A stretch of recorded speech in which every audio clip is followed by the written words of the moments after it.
Hey, what's going on everybody? Commander Crane here, and we are back with another Pioneer deck tech, and today we're going to be talking about Mono White Lifegain Devotion. I'm very excited to share this very spicy list with you, as always at the end of the video. Let me know in the comment section below, what do you think about the deck? Is there a specific card that I definitely should have included in this deck, or do you have suggestions for upcoming videos?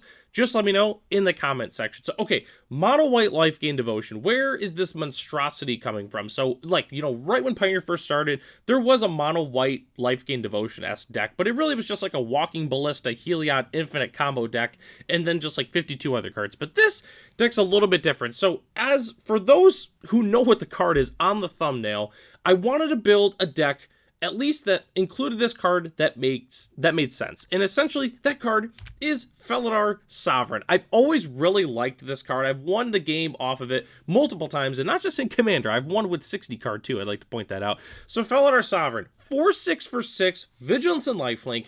At the beginning of your upkeep, if you have 40 or more life, you win the game. So that's what we're trying to do. That's not going to happen very often with this deck to a certain extent. We have so much life gain that we're definitely going to try to make it as possible as we can. I mean, Felidar Sovereign is a very, very sweet card. A lot of people don't even know it's in Pioneer, actually, because it was originally in Zendikar, I think it was. It was either Zendikar or Worldwake. I think it was Zendikar, though. But anyways, so what cards are we playing to try to help win the game with Felidar Sovereign? Let's go ahead and take a look. All right, so our 1-drops that we're playing, and 2-drop here, is Lunarch Veteran in Cleric class. This, essentially, we want to gain life. That's why we're playing these. I thought about playing a Johnny's Welcome, but ultimately decided to play Lunarch Veteran in Cleric class instead, although I really do like a Johnny's Welcome. Cleric class, excuse me, is just really sweet too. It's really good with this deck. We're going to be able to get it to level 3 pretty easily for the most part, which is sweet. So definitely a huge fan of both those cards. And then obviously, if you want to see the backside of Lunarch Veteran, we got the Luminous Phantom, which is also the reason it's good, just because you can buy it back from the graveyard.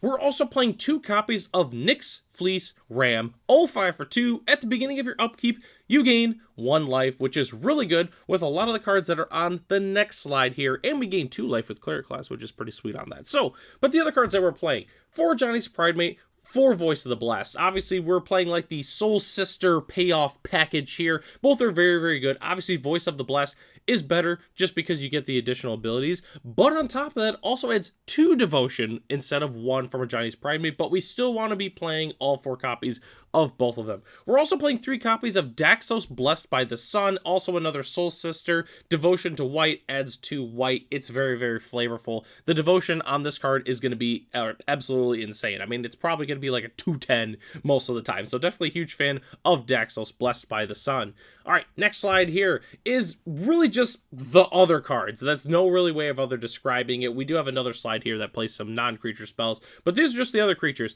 3 Linden the Steadfast Queen, which we're going to gain a ton of life off of, because whenever a white creature you control attacks, you gain 1 life. And spoiler alert, they're all white creatures. We're going to be gaining so much life with Linden.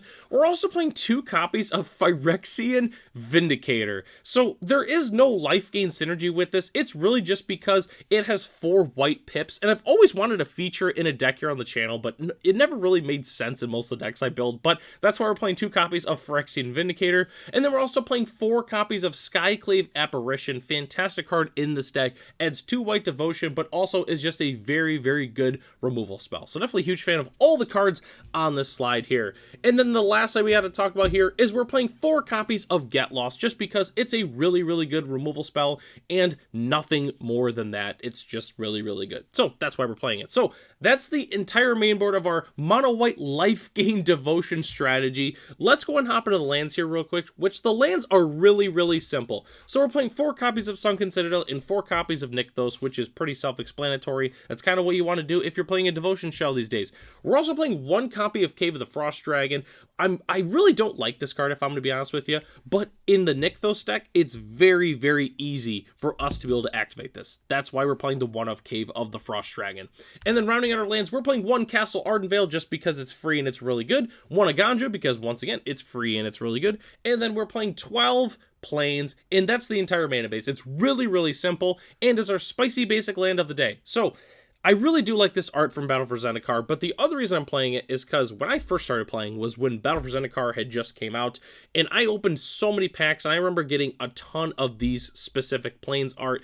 I wanted to feature Battle for Zendikar just because obviously Felidar Sovereign is from Battle for Zendikar, and I remember opening so many Felidar Sovereigns. I think in my mono white Lifegain deck that I had back in the day, I think I had 4 copies of the card, and probably only like maybe 20 lands or something like that, so I hardly ever probably got to cast the thing, because it never had enough life. But anyways, that's why I'm featuring this specific planes. So don't go anywhere yet though. We still have to talk about our sideboard as well as some budget options for the deck. So sideboarding is really simple. We're gonna want some graveyard hate. We're in white. We're playing Rest in Peace. Enough said. There's really no other explanation we need for that. Settle the Wreckage. I really do like it in this deck. I think in my version, I'm playing 2 copies in the sideboard, but I do like it. We don't want to play just like an actual board wipe just because obviously we don't want to destroy our own creatures. If you want to play a really spicy card though, you could play Mass Calcify. It's like 7 mana. It's like 5 white, destroy all non-white creatures.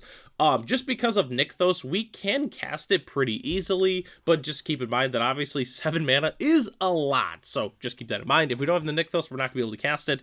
Vampire Hate. I would personally recommend some cards either like Blessed Alliance or Pithing Needle. I think those are both the best options for this deck to beat the vampire deck that's everywhere currently in the metagame right now. And the last thing I want to talk about is Deafening Silence. Is really good for multiple reasons, because one, it's just a fantastic sideboard card, but it also adds white devotion for our deck, which is just incredible. So being able to do 2 birds with 1 stone is really strong, so I definitely recommend playing some copies of Deafening Silence. And then the last slide here is the budget options, which is pretty simple. Is trimming the Nykthos and swapping Get Lost. Obviously, Nykthos is absolutely incredible in this deck, but obviously the downside is the card is relatively pricey. You don't need the Nykthos to make the deck function. You can still cast the Felidar Sovereign, but it definitely doesn't make the deck as explosive or is easy to cast some of our bigger things or double spell or anything like that. But again, you don't have to play the Nykthos, but it is arguably the best card. It probably is the best card in the entire deck. And then Get Lost, swapping, that's really simple. Just put in some Fateful Absence and you're good to go. So the current list as it's built right now is only $228 US, which is incredibly cheap for a very, very fun Pioneer deck. But the budget list, I was able to get it down to $33 US.